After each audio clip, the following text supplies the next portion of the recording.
Welcome to Above the Garage. Hi, friends. Welcome to our first episode discussion of Presumed Innocent. I'm excited to talk about this show, but let's do our round of introductions and then we shall dive in. Hi, I'm Helen. Hi, I'm Violet. Hi, I'm Kimberly. And I'm Kate. So this show was created for TV by David E. Kelley of Ally McBeal fame, if you're as old as me. The book was written by Scott Turow, and these episodes are directed by Anne Sawitsky. We're going to do episodes 1 and 2 first, since they came out at the same time, and then subsequent weeks, our episode discussions should come out on Wednesday, the same day it comes out on Apple. There's also a movie they made of this book. I know. I feel like I almost certainly saw it. I know, that's how I feel too. 2 decades ago? Yeah, when it came out, but I have no memory of it, fortunately. Yeah, and I'm kind of glad I don't remember it well because I would like to experience it for the first time, the plot. So I did not revisit the movie. Although, is the plot different in the show? Did somebody say it ends differently or no? I don't know if it ends differently, but they have adapted it to the times, 2024, and obviously, evidence has changed. Evidence, protocols have changed. Cell phone records. The fact that there are cell phones. Do you know how it ends, Kimberly? I don't, but I okay. know 100% I have seen the movie, and I just do not remember it. Now I remember, I think that I read that they're playing these characters very differently. I did find it kind of interesting though that their names are not like Barbara. Nobody in her age range would be named Barbara now. It would be an unusual thing. So they kept the names. I was going to look that up actually, if they kept the names from the book or from the original movie, because it sounds like they did. Yeah, it looks like it's the same. Yeah. I love Jake Gyllenhaal as this casting though, because he's, instantly trustworthy and likable for whatever reason. But I like the way he's played it so far. What are your favorite Jake Gyllenhaal movies? Then we'll move on, I swear. Donnie Darko. Prisoners. He is amazing. It's like the combination of Jake Gyllenhaal and Denis Villeneuve. It's like poetry in motion. Oh, I'm gonna watch that this week. I loved October Sky as a kid. Was I a kid? 1999. I was 17. It kind of takes place close to where I grew up also, but it was a favorite movie of mine, so that shall always be my favorite. Kimberly, did you have one? My favorite Jake Gyllenhaal movie is probably Zodiac, actually, with Robert Downey Jr. I found it interesting too that this is his first ever TV show. I was like, really? He's been in the industry this long and he's done a TV show? I found that. That is interesting. And I think, I feel like for most of our lives, movies have been the more elite brand of entertainment for actors. And now I feel like that's kind of changed so that television has superseded that. And I don't know how or why exactly, but it kind of checks out with him now moving into that genre. And I like it. So the show appropriately opens with an opening statement. Rusty Sabich offers, as a prosecutor, an argument that would work quite well in his own defense soon. You have to prove guilty beyond a reasonable doubt. And thus, the title, which pops up now, Presumed Innocent, goes straight into a happy family playing a wholesome game of baseball. Runners on second and third, apt for the name of the episode, which is Bases Loaded. I think it's called Curveball on my app, the German app, yeah. I find that more appropriate. It definitely is called Bases Loaded on Apple. That's super weird. But it's funny because I actually made note of Curveball being referenced a few times later in the episode. Huh. I was sure it's just the name of the title because it just fits so perfectly. Interesting. I'm on the German side of this, but that's super strange. Huh. I think it's also a more common thing in Germany, curveball, than loaded. How was it? What is it? Bases Loaded, because you don't have baseball. And it's just, they're both baseball things, but curveball has become a main vocabulary. Internationally, yeah. But my next note is actually that the most appropriate line is certainly the mom, Beverly, saying they promise no curveballs. The curveballs he lets her get hit with throughout the next 2 episodes infuriated me, but we'll get there. First, everyone has to find out that Carolyn Polhemus was murdered. Rusty's visibly shaken, takes off immediately after dropping that bomb on his wife. At the murder scene, we meet Rusty's boss, Raymond, played by Bill Camp. I really like him. He has the best lines, definitely. The writing for his character almost seemed like Succession level to me. It's very crisp and witty. Yes. Yeah. I really enjoy the writing so far. Me too. Rusty immediately ignores his warnings not to look at what happened to Caroline and ducks under the crime tape. Her corpse remains face down on the floor, hog-tied, ankles tied to her hands and her neck, so she's in a permanent yoga pose of some sort. Is there a yoga pose of that? I thought of like this kind of Japanese erotic strangulation thing that looks like that a little bit. I remember I've seen it on what was it? The Good Wife, porn? I think. The porn you're watching? Also that, but thank you for outing me. Yeah. We don't judge here. It's called Shibari. If anyone's interested. Thank you. Ah, Thank you. There we go. Now we know who watches the porn. There's a lot of like art of that, and people like, because I think not just in that particular context, but just the way that the kind of ropes wrapped across you. That's like a very like, I've seen a lot of art of that. I don't know. All right.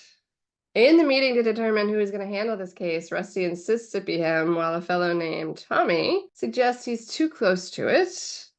And then we are introduced to a very new accent from O.T. Fagbenle. Yeah, I was gonna say he's using a different accent, right?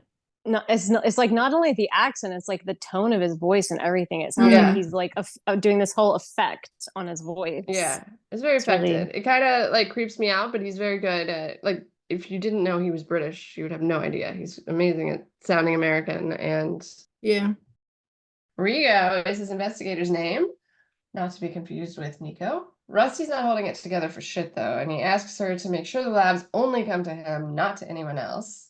First red flag. We learn, along with Barbara on the news, that Caroline was bludgeoned to death. Rusty's drinking. Barbara tells him she's going to try to be there for him, but she cannot go to the memorial, which was our first clear sign of the history between Carolyn and Rusty. I like his wife, too, by the way. Oh, definitely. Barbara's played by Ruth Negga, who is amazing. Her acting is just like, wee, out of the park. Right? In a lot of those I fucking love scenes. her. Yeah. And she's so different from me that, like, all her decisions would not be the decisions I make, but I'm, like, all in for her, and I really like her a lot. At the memorial, Nico tries to get some PR, playing nice with Raymond and Rusty, but they aren't as down for that. Rusty calls Nico delay, hurting his feelings. And inside, Raymond points out Carolyn's ex, says he's a weirdo. Rusty never met him. Another person Rusty never met was her son, sitting beside the ex. In fact, she never even mentioned having a child to Rusty, and as such, Rusty departs the funeral midway through. A terrible look, knowing what he knows about his history with her and recent behavior that may come to light, but that is what he chose to do. Is the part where they're walking into the memorial together where Raymond says, "I once fucked an Ottoman"? Because that Yeah. I couldn't make it out for a while. I had to listen to it a couple of times. I was actually thinking like some like usher in church. I don't know what word I was trying to make of it. And then finally I was like, oh, Ottoman. I think you said like my standards nothing is are beneath pretty low. me. Yeah. I once fucked an Ottoman. So good. I really like that was the part where I was like, like, this feels very Succession dialogue to me. Like it feels like something they would say. Yeah, that was really good. At a bar where Rusty shares his theory that the guy who killed Carolyn was actually the guy who also killed Bonnie Davis, a case he worked on with Caroline, because they were both tied up in the exact same way, which is kind of just another possible red flag for Rusty, but we'll talk about that more later. Back home, Rusty asks for a curveball. Careful what you wish for, Rusty. And next we see him going toe-to-toe with the medical examiner. They clearly hate each other. It does sound like the ME did a shitty job, though. No chemistry, pathology, toxicology. Carolyn was not sexually assaulted, though. I don't know, the ME seems like such a prick. It's pretty, like, it's fun, though. I like watching them just straight up battle I recognized each other. his voice, like, straight away. He was in Prison Break. I like him. I think he adds a lot to the cast. We're taken back to court with Carolyn, prosecuting Liam Reynolds for Bonnie Davis's murder. Liam allegedly kept her high on heroin for a week, giving her Narcan 3 different times to bring her back to life during this week. And when he runs out of drugs to sedate her, he hogtied her for 3 days so she wouldn't get away. Rigo's pointing out the differences in the murders to Rusty. A stabbing versus a bludgeoning. Carolyn was apparently bludgeoned with a fireplace poker, which Rusty didn't take well for one reason or another, or a bunch of reasons. And we learn that the poker is missing. Inside the prison, Liam tells him to fuck off. He's glad she's dead. She deserved it. He was just a notch on her belt. And then that scene ends with a memory of Liam after his guilty verdict, issuing an implied threat to pay her back. He never forgets faces or being fucked over. Liam is played by Mark Harlick, and I've seen him in a lot of things, and he's always great. Yeah, he's really good. Nico continues to fan the flame of public opinion and fear from Carolyn's unsolved murder for his own purposes. Rusty visits Carolyn's ex-husband. They divorced over 9 years ago. He tells Rusty she was excellent at compartmentalizing. He only saw or knew what she wanted him to, which is why he's not surprised that Rusty didn't even know she had a son, who then walks in, and his dad explains he's angry at the world, at her, at him. His family unit failed him, which I found a very sad statement. Also accurate. Back at the office, Rusty gets some very bad news we don't get to see and collapses in his chair, hands on his face, in the form of an envelope, obviously some lab results. Then he goes in a meeting and tells everyone it's okay to hurt and a whole lot of other awkwardness. Tommy's had enough of the shitty therapy and asks for the actual facts, and Rusty shares the facts that he wants to share. Tommy points out the investigation's going nowhere. I found his whole speech about how it's okay to hurt, and it's okay not to hurt, and it's okay to, I don't know, it was so awkward. Went on and on. Do you guys feel like Tommy has more like a personal vendetta against Rusty? Because I feel like it's not just the case. I feel like something must have happened like between them that he just really wants to pay him back for. Yes. It's definitely personal. I don't know if it goes beyond work hatred. You know, they're obviously vying for the same jobs and cases and stuff. But yeah, they fucking hate each other. I find the way that Peter Sarsgaard is playing him is very interesting. Like, he's very slow kind of with his words, and just the way he says things is interesting to me, and the way he's playing. Yeah, it is an interesting persona. Yeah, I like it too. There's this kind of like, I mean, there's an arrogance under there, obviously, to it that it's like slipping through a little bit. Just to go back for a second, doesn't Rusty say that Tommy is not good enough? Right at the beginning of the show. So it's definitely something that probably happened in the past professionally that Tommy wants to, prove that he's not, I don't know, good enough or. Also, I thought it was cool that I learned this while watching interviews and stuff, that Peter Sarsgaard is actually married to Maggie Gyllenhaal. So they're brother-in-law. Yeah, I love that. I actually kind of liked Rusty's speech that you were like saying was going on too long, because I felt like it was just, I don't know, like obviously we haven't like uncovered his whole thing yet, like who he really is as a person. But just on the surface, I was like, oh, it's kind of nice that your boss would like take a minute and not just push forward with. But your boss is trying to stall to avoid the fact that he should be like the prime suspect. Like, that's, I guess, what I found funny about it. He's trying to like not do the case at all and just like fill in but there are just like kind of like loving moments, like when he was in his office and like when Rigo was in there and he kind of like hugged her. I don't know. It just felt like he had like some compassion for people. I don't know. Maybe I'm totally just adding something to it that's not there. No, I think that for me, by the end of the second episode, I'm like, wait, is he a psychopath? Because he lies and blurts out the truth like equally easily. He's extremely emotional. Like, I feel like he's gonna pop off at any moment. But yes, he is also extremely emotional. He is very emotional. Very confusing. I like it. Yeah. I like it a lot. Rusty hits back outside the courtroom with the press, going on the super offensive against Nico for trying to stoke fear in the people, and then even publicizing his backroom nickname, Delay, for stalling and pleading out. I really enjoyed that attack because it was like very aggressive. Back home, Barbara really can't believe Rusty's personally handling Carolyn's case. She knows him being involved could make it more likely their affair gets out, and he reassures her it's been over for so long between them that it's not relevant. There's one of the lies. I enjoyed her Barb. What? He can't find a prosecutor who hasn't slept with her? Rusty leaves then, ballsy, and she follows him. Very nicely. God, I'm so different from this woman that it's like not even worth discussing. It's so crazy. She very calmly reminds him that they barely survived this, and more specifically, she barely survived this. She sees very clearly that this has the potential to break her. Rusty's swimming a lot in this episode. Yeah, it's so good. She's so good. I love her. Do you think Rusty just wanted to take the case so he could do what he wanted with it and be done with it, or do you think Yeah, I think he knows what a serious fucking situation he's in if somebody else has the case. Like later on, he immediately says, very easily tells this truth that's like horrible to his wife. Like, it'll look like I was obsessed with her. I was obsessed with her. Yeah. I was like calling her a million times, whatever. He knows all that. And that's why he also said, don't let the results go to the other people. I think he's only protecting himself right now. Yeah. Because when he said he was taking it for Raymond's, like, chances of being re-elected, I was like, I don't know. No. And maybe if he's the one who did it, then it's also convenient for him to exactly. solve it. Just as far as it helps him also keep that role. He does need to keep that role, so he does want to keep him in office. Because the moment he loses that role, you see what happens. But he doesn't care about her death, in my opinion, in like finding the person responsible. Right now, he's just in protect myself, like super mode to me. Yeah. Because I feel like when he saw her body and stuff, like we see him being really emotional throughout the whole show and like kind of spiraling. But when he saw her, I feel like there wasn't as much emotion. I wonder if it's just kind of playing out, like as, it's kind of hitting him as the show goes on. But, or like, if he's done it, then I don't know. We still don't know. But I feel like he wasn't as emotional as I would be if I saw someone that I used to have an affair with.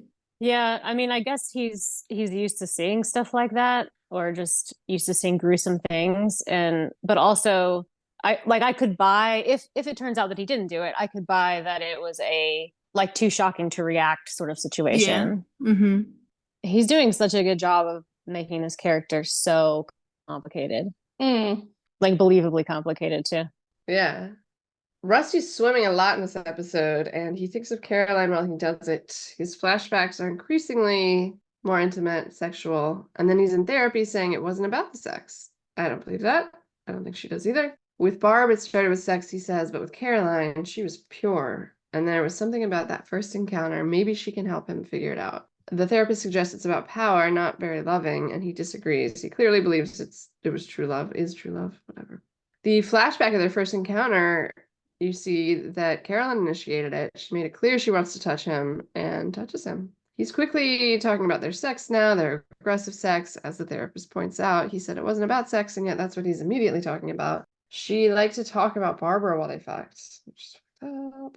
Yeah, well, that's just insanity to me. But anyways. But I find it also very interesting, like editing choice that they also put in Rusty being close or intimate with Barbara between the hot sex scenes with Carolyn.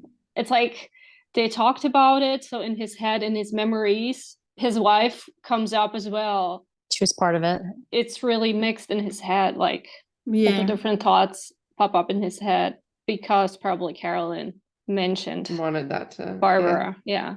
I wonder if she was like trying to do something to him like that, in a way, like trying to like twist make him aware thoughts over and over again what it is that they're doing. Yeah. Because he said, like she wanted to have Barbara with them in the bed, but maybe she just wanted to make him aware that, Barbara is like the one who's kind of watching without being aware that she's like, I don't know how to say it. Yeah, I get what you're saying. Maybe to be with them in the room, but not in the bed in a sexual way. But it like someone who's involved in this without knowing that she's involved with this. Yeah. But Carolyn's not a good person, in my opinion. I mean, it could also be that she's like wanting to, like, if she reminds him of Barbara, like if Carolyn reminds him of Barbara, but he's choosing to be there with Carolyn, then that might feel kind of like, oh, she won, sort of. You know what I mean? Yeah.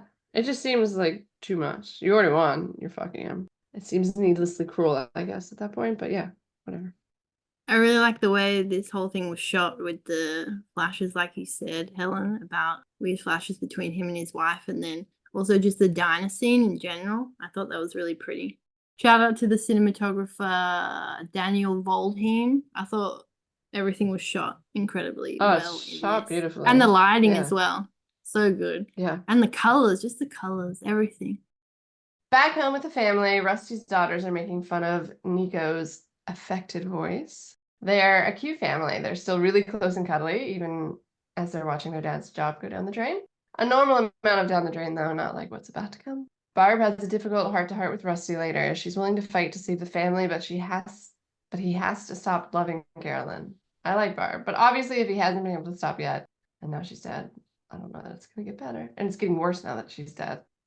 One of my favorite shots when Barbara and Rusty are talking and Rusty is drinking at the table. In the background through the window, you can see the moon shining through the window, and I thought that was, I think that was probably my favorite scene actually from the first 2 episodes because it was just so pretty, and even the costume and the colors of the walls and stuff, and Barbara's t-shirt was so nicely blue, and I don't know, it really stuck with me for some reason. That's definitely a memorable shot. Yeah, and the acting in that scene was also fantastic, but I feel like I'm just gonna, like, all of us are just gonna be a broken record because I think every scene is pretty great. Yeah. Back at the office, Raymond's packing up. He resigned promptly after losing. Rusty's a little more optimistic, it seems, judging from his attire. He looks so good. Shout out to the costume designer. Oh, Rusty's outfits are perfection. Yeah, Joanna Argan does costumes, and I fucking love everybody's. Yeah, and he's like, why don't all men wear vests? Like, it's very attractive. There was also a moment, but I don't remember where it was, where he is wearing his glasses on his shirt, like tucked into his button-down. I think this is later in the button-down shirt, but it's like halfway down the shirt. And I was like, I've never seen that before. Yeah. Okay, so I actually have something on this that I was listening to. He was doing an interview, and he based that around Paul Newman because apparently his family was very good friends with Paul Newman, and when Jake was growing up, he would always see Paul and he'd hang his glasses like halfway down his shirt or like behind his head or like just in different places that he'd put them. So he was inspired by him because he just thought he was like the coolest person ever. That's what he basically said. So yeah, he did that in the show for him. That's a great piece of information. That's cute. Also cute, I thought, was when Nico admitted to being saddened by Rusty's previous comments. I did like how OT delivered that line. It saddened me. He gives Tommy the Carolyn case. Rusty lies about the fingerprints not being back yet. I wonder why. Oh, because his were there. Weird coincidence. This scene was great, though. They really buried the lead in this meeting, and their poker faces are like fucking fantastic. Rusty had no clue what he was about to walk into. Turns out they had his fingerprints in the bedroom, calls between them, and when he's finally asked about the romantic relationship, he refuses to answer. Raymond, though, looks like an idiot, which is better than a corrupt asshole. At least he didn't let Rusty run that investigation knowing about this. And then there's still more. Then they drop yet another bomb. Carolyn was pregnant. All in one episode. So enjoyable. Damn. I love the way Raymond reacted to that. He was just like, what the fuck? Yeah. Are you fucking kidding me? Yeah. It was perfect delivery. It was. And convincing, and I don't think he knew anything with respect to No. This was also one of the times, I think it was how Peter delivered the line. Tommy says something like were you romantically involved? But he says involved like involved. Yeah. It has really creepy undertones. Like almost everything he says towards Rusty is like it's like oozing creepiness. Yeah. Well, I feel like Tommy is like delighted to be able to do this to him. Like he's getting something really out of this.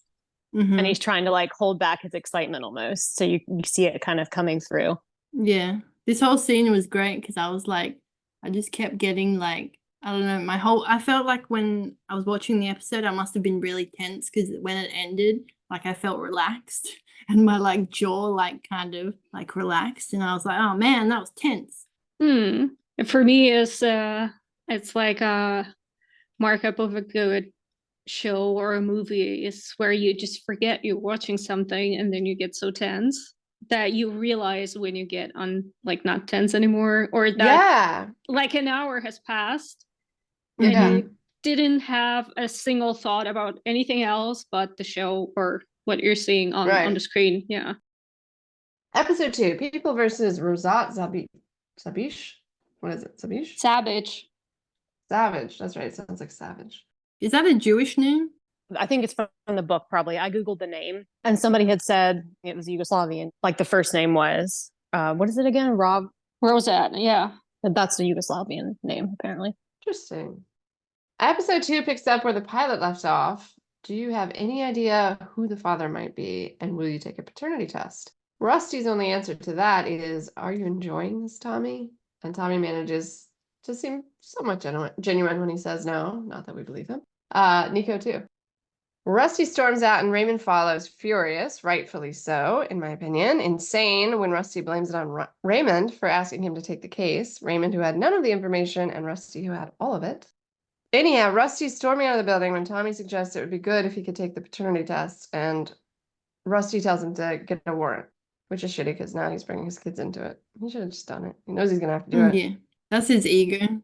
Yeah. Back in his car, Rusty's wiping down the surfaces, a very innocent thing to do. That is so sus. It's probably a good idea, knowing everything at this point, but yeah, it is very sus. And then he's back in the pool thinking about sex with Carolyn. It's ramping up quite a bit. There are some thoughts of Barbara, but hers are like clothed affection, and Carolyn's are not that. Definitely not that. And it's a fully clothed Barbara he blindsides on her way through the door with a 1-2-3 knockout. Carolyn's pregnant. They think it's mine, and I'm a suspect in her murder. Her logic immediately goes to the irrationality of this, but his affair was over a year ago. Don't they know? Science. But he easily tells her that's true, but it also started up again. Just briefly, though, no big deal, less than a week. And she just nods. Poor Barb. That's what I mean, though, like, delivering these, like... punches to the gut. Yes. It's too easy for him, you know? I don't know. It is really easy. And especially even later when he's at dinner with his kids, like... Yes! The switch between, no, this isn't the place, to, okay, I'm fucking this woman, and I might have killed her. Very strange. And he says it so normally, like they should be like downloading it normally and not like their light just blew up, that I'm like, you're an asshole. It's weird. Yeah. Is it in this flashback that they show that Carolyn and Rusty had sex at the office? Is this flashback? I know the only time I remember them having sex in the office is when she says they shouldn't. I was just wondering if it's later on in the episode, because at the beginning of the first episode, when the first autopsy results are there, I think Rusty says that there were carpet fibers on Carolyn's body, and there were two different ones, and one of them was called Scottish, what was it, mold? Right. And then as soon as I saw them fucking on the floor at the office, I thought, like, this looks like Scottish mold. What's happening on the carpet? the color. That's a really good observation. Yeah. So I was thinking, did he actually like fuck her in the office like the day before? Because if she still had fibers on her body, it wasn't just a like less than a week kind of relapse and got her pregnant. It's hard to believe anything he says, to be honest. Like, there's absolutely no reason to believe anything he says at this point, right? Yeah. None. It's like alarms going off. He's lying. It's all, but then again, but what if it's not? Yeah, that's what's so interesting about how he plays it. I love it. I feel like you could equally believe, like, if we found out that he was innocent, you could go back through the whole show and be like, yeah, that's something that he should have done. Like wiping down the steering wheel, like you were saying, Kate. Like, okay, if you're maybe going to be wrongfully accused of something, you would start thinking about all those things. What should I do to make myself look less suspicious? So it's like he's perfectly playing it equally in both ways. He can equally make it fit into either into either resolution. Right, and that also checks out with his obsession with it being like this other murder, because like, yeah, it might be just like this other murder because you saw it and you're trying to create that scene, but he also could be right, and he's like, wait, there's actually another killer out there that killed this woman and Carolyn, and nobody's gonna listen. It is weird how little they pay attention to that. Like like everybody seems to be like, oh, it's not exactly the same, and I'm like, it looks exactly the same. Like, I get the murder moment was different, but like something about this, and so it means nothing. Related. Yeah, like it's definitely related, whether it's Rusty or another person in common. Copycat, and they just dismiss it like it has two unrelated crimes. Absurd. Yeah, the argument is that the other victims were stabbed and Carolyn wasn't. But, so I kind of went to think that if it's Rusty probably didn't have the gut to kill her by stabbing her, so that's why he. Yeah, because it's also interesting that it's a poker, because he could have stabbed her with a poker, right? Yeah. I find it interesting that she was bludgeoned with something that he could have stabbed her, whoever it was. I think that's interesting. So maybe that was the plan, but last minute, because it's too brutal to do that, he decided to bludgeon her. Right. Yeah. Out in the rain, Raymond's rolling up a hose. What is going on here from a purely domestic yard work perspective? It seems like it's been raining for a really long time. I have zero Why ideas. the hose? Okay. They've got like raincoats and soaked streets, and he's winding up a hose, and I just don't get it. His wife is cool. I like her. And I like her in other stuff too. Mm-hmm. Yeah, great women depictions so far in the show. Yes. Yeah, I Yes. love all the women in the show. I think that was what was lacking in the movie, from what I read, that they really developed the female characters. Yeah. So the conversation is Lo accusing Raymond of knowing something and explaining why she has to call Barbara and tell her that she didn't know. Back at Rusty's, his children are getting along a lot better than mine do. My daughter might con my son into doing a TikTok dance with her, but they wouldn't be like laughing cutely as they did it. It would be like teetering on the edge of an explosion the whole time. Rusty's reviewing case files and finds something he didn't know. Turns out Bonnie had 2 different men's sperm inside her when she dies. He goes to his Emmy arch nemesis, who confirms that yes, that's true, and it was in his report. Carolyn knew it, so Carolyn hid it. Mm.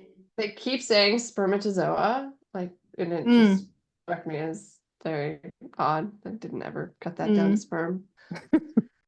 So obviously she hid evidence. Do you think that she hid it because she had enough to just get Liam put away and it would be like a win on her belt? You know what I mean? Yeah, a notch on her belt. And also, I think introducing that evidence would have caused reasonable doubt. Yeah. So it could have gotten him off. But it's fucked up. Without question, very, very fucked up. Very fucked up. Yes. Going back to the like comments you were making about the family, Kate, I thought it was interesting because with his affair, I kept thinking, you know, anybody who's going to do that is already like operating on a different like plane of reality to be able to like carry on like that. Yeah. But it's just interesting that I can sort of see the conflict because he has such like a really sweet family. Yeah. That like even if he like wanted to leave them for Carolyn, like just isolating that part of it. Right. That it is more complicated than that because he has this lovely family and like why are you being such a dick to them by doing this to them? Right. Which is what kind of like also why his wife's one of the reasons his wife stayed. Like at this point, she seems to really be understanding it was not at all what he made it out to be. And I would want her to leave him because she's important. But, you know, the family is just so much more important to her. I don't think that's going to last myself, but. I do like the way that even though she's willing to, you know, try with the family and stuff, she still seems like such a strong woman. Yeah. Like that doesn't take away from her. Right. Yeah. I don't see her as weak or anything. She's just made her choices and that's what she's prioritizing, you know? And it's not the choices I would make, but I really like her. It seems like she worked through a lot of things and didn't rationalize it for the sake of family, but like understood it. It's like a different approach. So she's very aware of that. She's not like, I'm gonna still be angry about you, but be with you for the family. She's more like, I forgive you so that we can move on as a family. Actually be a family, right. Yeah. And in that context, what you said before, how could he be such a dick to the family to do that to them? In this context, I find it also interesting that the flashbacks about Barbara are always very chaste in a way. Yeah, they are. Yeah. And he also says to, I think it was Raymond, that they got together in college and she got pregnant at 20. No, that was she got pregnant really fast. Yeah, the therapist. Yeah. So he probably, there's something lacking for him in the relationship. So that's why he's being a dick instead of being honest with the woman who loves him clearly. Mm-hmm. Back in Nico's office, Nico is being a decent guy for a moment. Tommy's all worked up about Rusty roughhousing the Emmy, and Nico tells him to keep his eye on the evidence, not how much he hates Rusty. Still does it in a fairly creepy way, but he's not necessarily in a rush to wrongly convict, which is something. I was like, yeah, Tommy really has that personal vendetta because Nico is like, well, let's actually get the case right. Like, yeah. For me, it felt like there was from Nico a kind of undertone, kind of coming to Tommy, like, don't bend it, but just find the damning evidence. Yes. He still wants him to be guilty. Yeah. But don't fuck it up with your emotions and shit. Yeah. I think there was a lot of that and a lot of like reading between the lines between them in that scene where he was like I almost wondered for a minute, are you implying that he should the opposite of what he's saying, you mean? Well, no, that you mean like place evidence or or just like dig through it and maybe aim for that. I don't know. Yeah. So kind of the opposite of how I read it. I could totally see that. Back home, this scene was one of my favorites because, like the last scene of the last episode, I didn't see it coming. I didn't see the confrontation about to happen so quickly with the kids and, the whole family. But it does. Rusty says his day sucks, and his wife is like, oh yeah, honey, I'm sorry. Hey kids, Dad has something to tell you. All right. But luckily, Rusty is oddly good at this. Relay the facts of his unforgivable actions quickly and as if they belong to someone else. Carolyn Polhemus and I were having an affair. It wasn't going on for very long, but the detectives have a lot of questions about it. And we've discussed it a little, but this is where I noted like how interesting it is how he lies just as easily as he tells the truth. He says it wasn't going on very long, right in front of his wife, who knows that's a lie. And also he's suddenly all like, I agree with your mom. It's best you hear it from me, as if he wasn't about to like sprint away from the table 30 seconds ago and told her it was the wrong place and the wrong time. He's just so interesting. So, yeah, like I agree with what you're saying, and that makes total sense. But also I feel like I was finding it kind of interesting when they have the argument with the therapist, which I think we haven't gotten to yet, right? That's coming up where they're in the scene together. Yeah. When they're talking about he omitted stuff, he lied by omission. And I was thinking, yeah, it's kind of weird because there are two places where I feel like he really should have lied. I mean, if he was trying to like preserve himself, and one of them would have been at the end of the previous episode in the room with Tommy, where they're asking about the affair. And rather than being able to, like, when confronted with a question like that, it's like, that's the moment where he can't lie about it.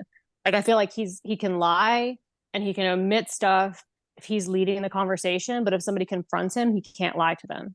So like in the jail later, he does the same thing, which we can talk about when we get there. But that was the jail was the one where I was like, you should have lied. But I can explain it when you go through that scene. The kids run out, super sad, and his wife tells him she will not be alone with this time. Next, you see her consoling them. Real life has come early is accurate. Her daughter asks if she's going to leave him, and Barb is just honest. Your father's a good man, and I think he loves her, and that is very difficult for me. She's so... I know. I don't know, much like, more mature than me.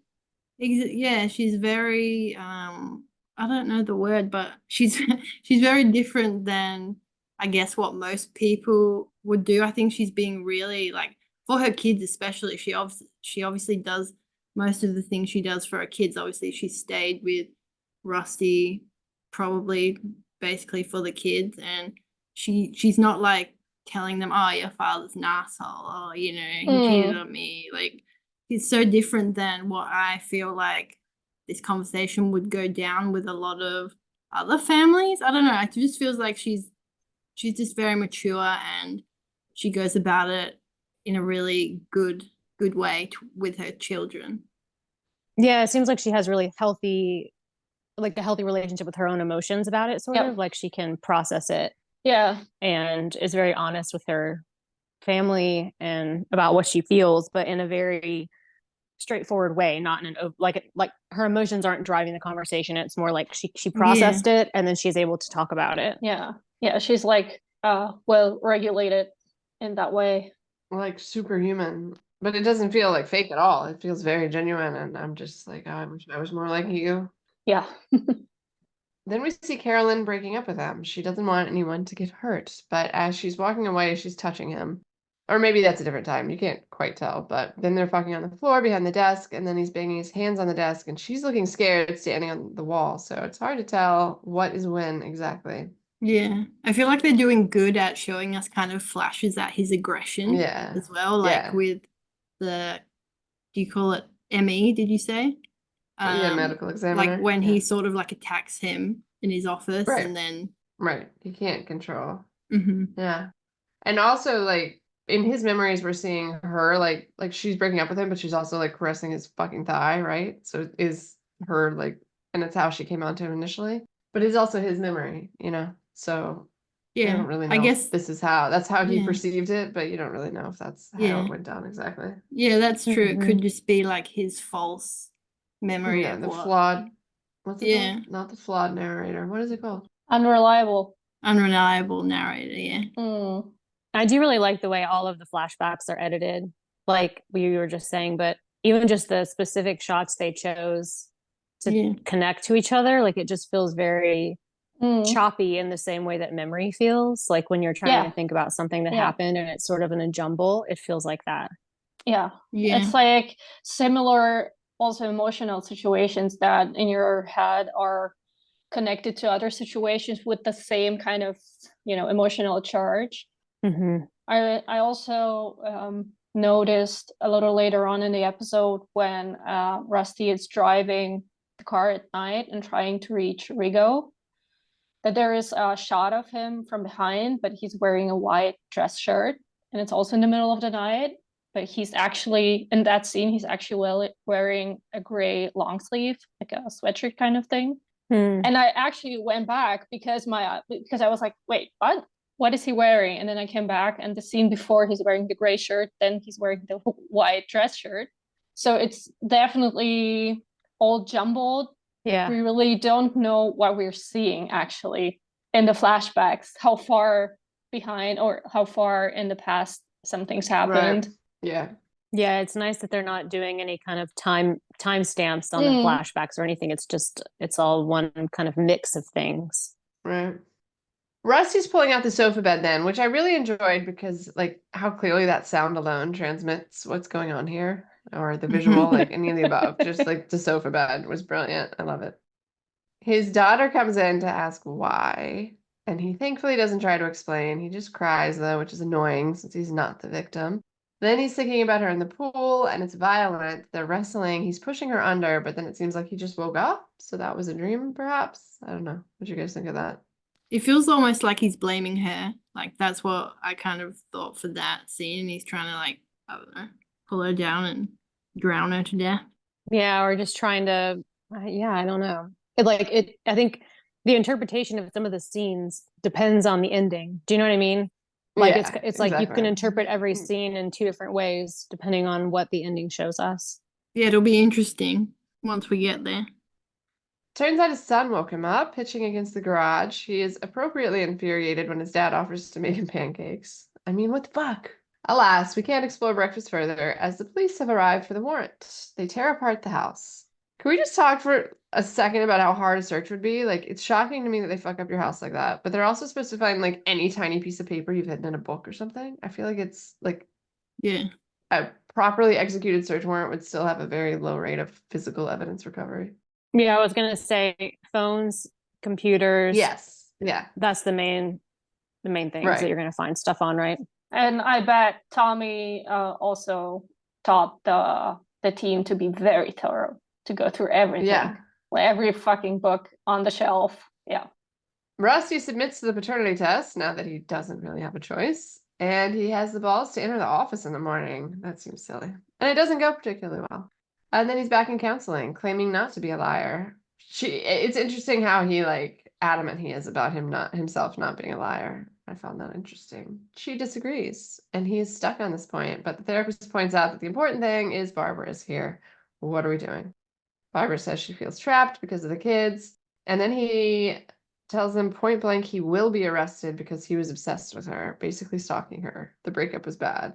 And this is another case where I find the way that he, like, releases this absolutely brutal truth that he has been lying about, like, just, like, easily, you know? Like, that should be a really hard thing to admit. And you should probably couch it with words like, they might think I was obsessed, but he just said I was obsessed, you know? And who does that? Yeah. It was very interesting to me.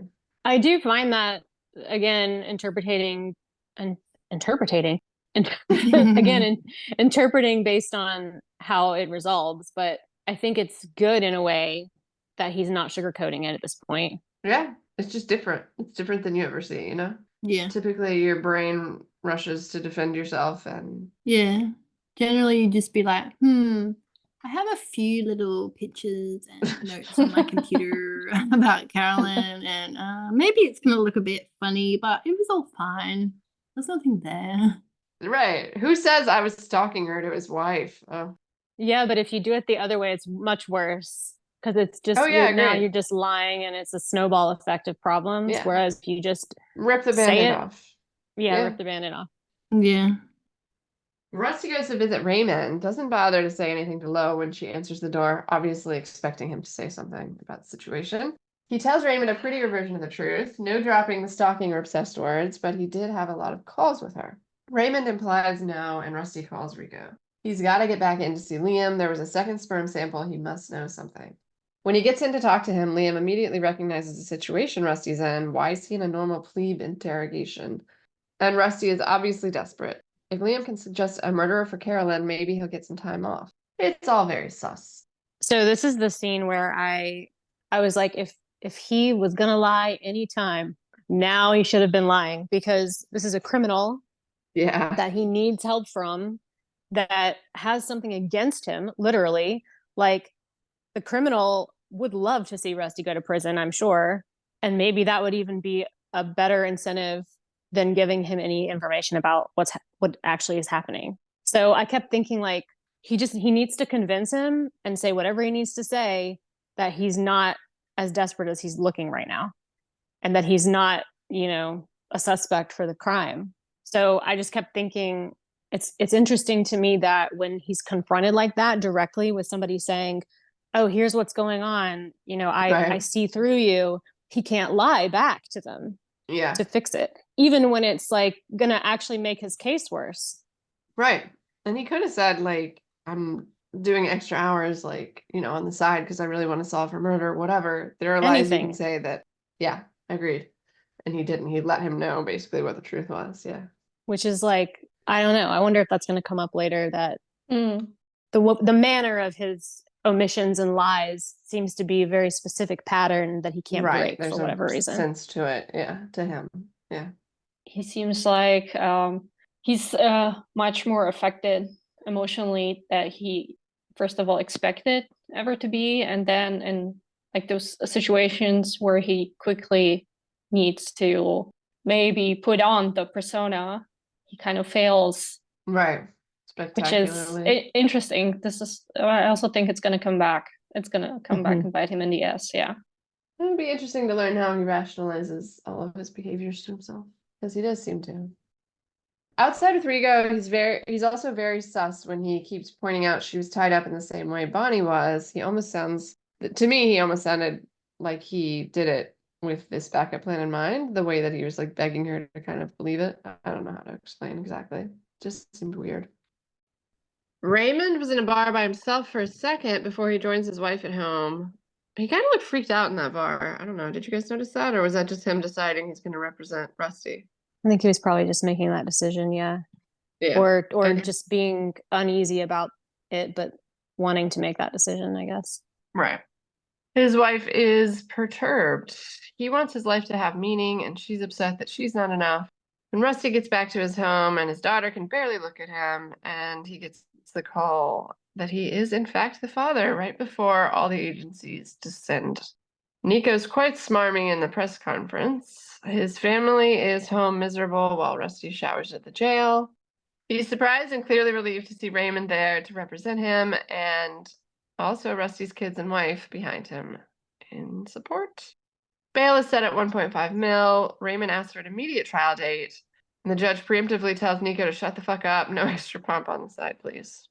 So going back to the paternity test results, I just thought it was funny that they said, I know it's not what you wanted to hear, that he's the father, but I'm like, I don't think that either thing would be what you want to hear, what he would want to hear, because he wouldn't want to hear that she was like sleeping with somebody else either, Yeah, that's a very good point. I wonder, in fact, if he would prefer to hear he's the father because he's so fucked up about her. Going back to the Raymond with his wife in the bathroom, this is also something, now that you've mentioned Succession, Violet, he says, if I could avenge those two tiny suck fucks or something like that. Yes, exactly. Yeah. It reminded me of Roman, like something that he'd say. Totally. I really enjoyed him and his wife, actually. They're so cute. They seem so cute together. And they also, Raymond also seems like he's managing his emotions pretty well. And also Lo's reaction when she says they had a discussion that he doesn't want to retire and still wants to something exciting in his life. So she kind of takes it personally and plays it back. And he's like, no, darling, this is not what I meant. And you know that it's not what I meant. And she's like, okay, yeah, you're right. And they're like perfectly fine. There is no, like going at each other's throats or anything or fighting. They're just like, okay, yeah, sure. They both seem like very like genuinely good people that are like working through things together. Yeah. I really hope that actually that Rusty is innocent, because I feel like Raymond would have a mental breakdown. I know. Yeah. It's so interesting to see like Raymond versus Nico again, like right after the election. Now they're in court basically. I think it's going to be fun to watch them in the next few episodes, like going at each other. Yeah. This is what you said, Kimberly. I also had this thought that when I saw Raymond at the court, I thought to myself, I hope it's not Rusty for Raymond's sake. Right. It's true though. Yeah. Also, like after having been in jury duty and seen the pomp of lawyers, the way that they act, and I'm just like, yeah, no pomp. That's the way to go. When they said that, I just had a flashback to jury duty, and like the lawyer that was there at the time I was at jury duty was like, he delivered this huge speech with like all these flourishes to us, and I'm just like trying everything I can not to roll my eyes like in public. In court. I like that judge. I know her from stuff. Okay. I like her. She's been in a bunch of stuff, but the thing I know her from is she played Hermione in the Cursed Child live, the play of Cursed Child. She does look like the woman that played her when I saw it also. You saw it in New York? I saw it both. I saw it in London and New York, but she came to New York, so you probably saw her. That's interesting. She does look like her. Huh. But yeah, I really like her. But I thought she was really good in the play, so. Yeah, she was amazing. Did I get it right that Nico wanted to stall and Raymond was like, no, we're not stalling? Yeah. Back home, Rusty's kind of separate from the family in the living room, more so than the last time we saw them, but he thanks them for being there, and he explains that time favors the prosecution. So the faster, the better for... Yeah, because Nico is delaying. Right, exactly. Yeah, what is the point of delaying it? To get more evidence, probably. In this point, so early in the case. Right. I think it also probably shakes everybody up too, makes people more nervous, that kind of thing. Right. More likely to plea out. And somebody also said something about like money earlier on too. I guess the defense like affording the lawyers or something. I don't know. I think that finances possibly play into it also. Rusty gets a text during this conversation with his family saying they saw him there. Very exciting ending.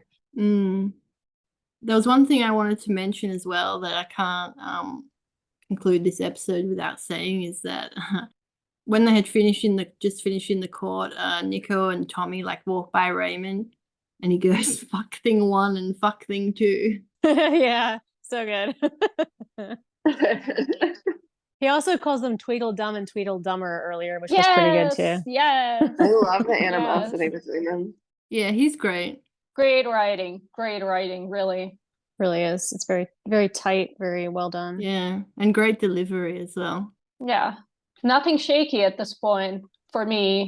Not the writing, not the dialogues, the acting, the cinematography, the colors, as you said, they're like slightly blurry, like not very sharp colors. It's beautiful. Everything, like I gulped the 2 episodes. All right, I think that's a wrap on our discussion of the first 2 episodes of Presumed Innocent. Come back next Wednesday when we drop our discussion of episode 3. Thanks for listening. Bye.